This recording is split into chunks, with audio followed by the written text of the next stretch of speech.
Welcome to ఇది సంగతి news. నేను మీ కొత్తకొండ శక్తి ప్రసాద్. వాస్తవానికి మన నిజామాబాద్ ప్రాంతంలో పెద్ద పెద్ద ప్రమాదాలు జరిగినప్పుడు లేదా కీళ్ళ చికిత్స కోసం హైదరాబాద్, ముంబై లాంటి ప్రాంతాలకు వెళ్తున్నాం.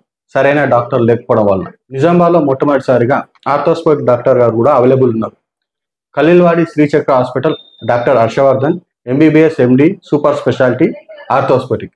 సార్తో కొన్ని వివరాలు అడిగి తెలుసుకుందాం. నమస్కారం సార్. నమస్తే అండి. సార్, ఇప్పుడు మన నిజామాబాద్ ప్రాంతంలో ఇప్పటివరకు ఆర్థోస్కోపిక్ డాక్టర్ అంటే తెలియదు.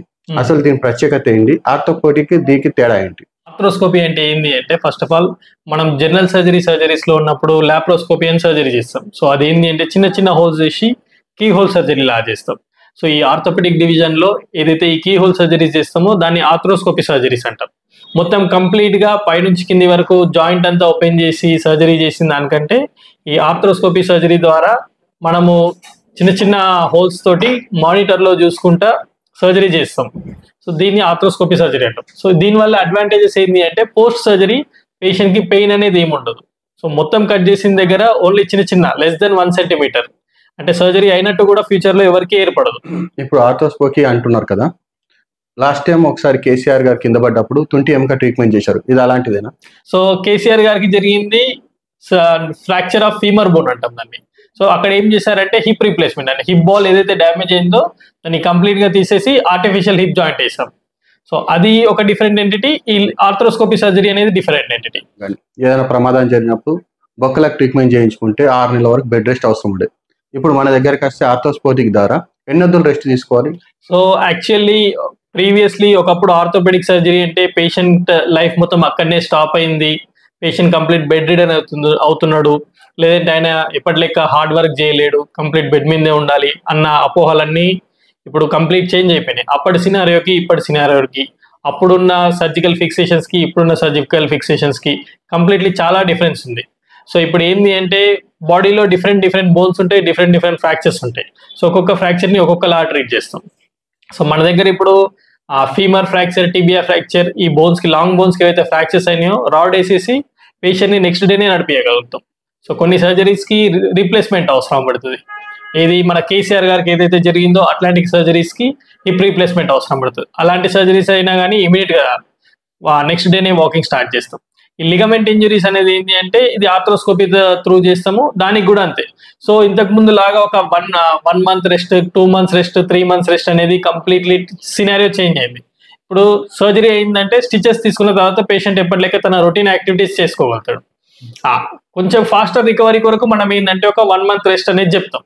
సో ఆ రిమైనింగ్ 20 days లో వితిన్ 1 మంత్ పేషెంట్ ఆయన రొటీన్ యాక్టివిటీస్ కి నార్మల్గా వెళ్ళిపోవచ్చు. అలా మనం ఇక్కడ నిజామాబాద్ లో చేసిన పేషెంట్స్ కూడా చాలా మంది ఉన్నారు.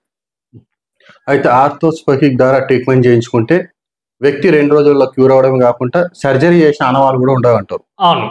సో ఇదేంటి అంటే మనం చిన్న చిన్న టెలిస్కోప్ యూజ్ చేసేసి లోపలికి పంపిస్తాం జాయింట్ లో. సో దానికి ఏంటంటే ఆ టెలిస్కోప్ ఎంత సైజ్ అయితే ఉంటుందో అంత సైజ్ లోనే మన చిన్న ఇన్సిషన్ అనేది ఉంటుంది. సో అది ఆల్మోస్ట్ లెస్ దెన్ 1/2 సెంటీమీటర్ ఉంటుంది. సో రేపు పొద్దున మనకు సర్జరీ అయిందన్నట్టు కూడా 1/2 సెంటీమీటర్ ఇన్సిషన్ లో మనం ఏర్పడదు. చిన్న చర్మంకి ఏదో గీతలాగా పడి ఆ గీత మానింది అన్న రేంజ్ లో ఉంటుంది. సో పేషెంట్ కూడా ఏమి ఇబ్బంది ఏమి ఉండదు. ఇప్పుడు నేను విన్నంత వరకు ఆర్థోస్కోపిక్ డాక్టర్ నిజామాబాద్ జిల్లాలో మీరు ఒక్కరే అనుకుంటున్నాను. ఇప్పటికైతే ప్రజెంట్ ఆర్థ్రోస్కోపీ సర్జరీస్ చేసే వాళ్ళు నేను ఒక్కడిని. ఇది సంగతి ప్రేక్షకుల కోసం కీళ్ళ నొప్పులు, మిడుసుల నొప్పులు, బ్యాక్ పెయిన్ ఉన్న వారికి కొన్ని రకాల ఎక్సర్సైజ్ చేసి చూపించగలుగుతారా? డెఫినెట్లీ అండి, తప్పకుండా చూపించగలుగుతాను.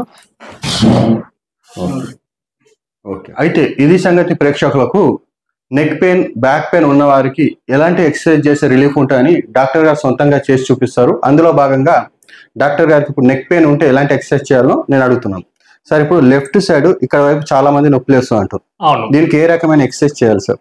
సో ఈ నెక్ పెయిన్ లో సర్వైకల్ స్పాండిలోసిస్ ఉంటుంది, మజిల్ పెయిన్ ఉంటుంది. సో మజిల్స్ పెయిన్ ఉన్నప్పుడు మనం ఇనిషియల్ గా ఏం చేస్తాము అంటే ఫస్ట్, సో మన నెక్ ఏదైతే ఉందో లెఫ్ట్ సైడ్ పెయిన్ వస్తుంది అనుకోండి, ఫస్ట్ నెక్ ని స్లోగా, ఎంత స్లోగా పాసిబుల్ అయితే అంత స్లోగా first clock wise direction, so ఈ డైరెక్షన్ లో, మళ్ళీ next same reverse anti clock wise direction, దాని తర్వాత రైట్ సైడ్ ఈ మజిల్ మొత్తం స్ట్రెచ్ అవ్వాలి. సిమిలర్లీ లెఫ్ట్ సైడ్ ఈ మూమెంట్స్ తర్వాత సైడ్ కి, right side, left side. So మళ్ళీ సేమ్ అన్ని ఎక్సర్సైజెస్ రిపీట్ చేయాలి. ఈ ప్రతి ఎక్సర్సైజెస్ 10 టైం రిపీట్ చేసాం అనుకోండి, it will be very helpful. ఆ నెక్ లో ఉన్న మజిల్స్ అన్ని స్ట్రెంగ్ అవుతాయి దీంట్లో. అండ్ సెకండ్ ఇంకొకటి ఏంటి అంటే, మన ఫోర్ హెడ్ ఉంటుంది కదా, ఫోర్ హెడ్ మీద మనం మన హ్యాండ్ తోటే బ్యాక్ కి పుష్ చేసుకోవాలి. ఎట్ ద సేమ్ టైం మన హెడ్ ని ఫ్రంట్ పుష్ చేయాలి. సో ఆ మన హెడ్ షేక్ అవుతున్నట్టు మనకి ఏర్పడుతుంటుంది. అది అవుతున్నదంటేనే మనం కరెక్ట్ చేస్తాం. Similarly back side same, right side, left side. So ఎప్పుడైతే ఈ ఎక్సర్సైజ్ చేయగలుగుతామో ఈ సరౌండింగ్ మజిల్స్ లో మనకు స్ట్రెంత్ అనేది కూడా ఇంప్రూవ్ అవుతుంది. అలాగే సార్, చాలా మంది ఇప్పుడు ఛాతీలో నొప్పి లేస్తుంది, ఛాతీ ముంగడ భాగం నుంచి వెనుక కొడుస్తున్నట్టుంది, ఎడమ భుజం వైపు ఇక్కడ నొప్పి లేస్తుంది అంటారు. దానికి ఏ రకమైన ఎక్సర్సైజ్ చేయాలి? సో ఇవి ఏంటిదంటే, ఈ chest muscles, back muscles week ఉన్నప్పుడు మనకి ఇలాంటి పెయిన్స్ అలాంటివి వస్తుంటాయి. సో దీనికి మనం ఏం చేస్తామంటే, సింపుల్ మన యోగాలో ప్రాణాయామం ఎలా చేస్తాం అలానే సింపుల్ గా ఒక డీప్ బ్రీత్ తీసుకోవాలి. కంప్లీట్ ఒక 10 సెకండ్స్ స్టాప్ చేసి మళ్ళీ ఫాస్ట్ గా ఇన్హేల్ చేయాలి.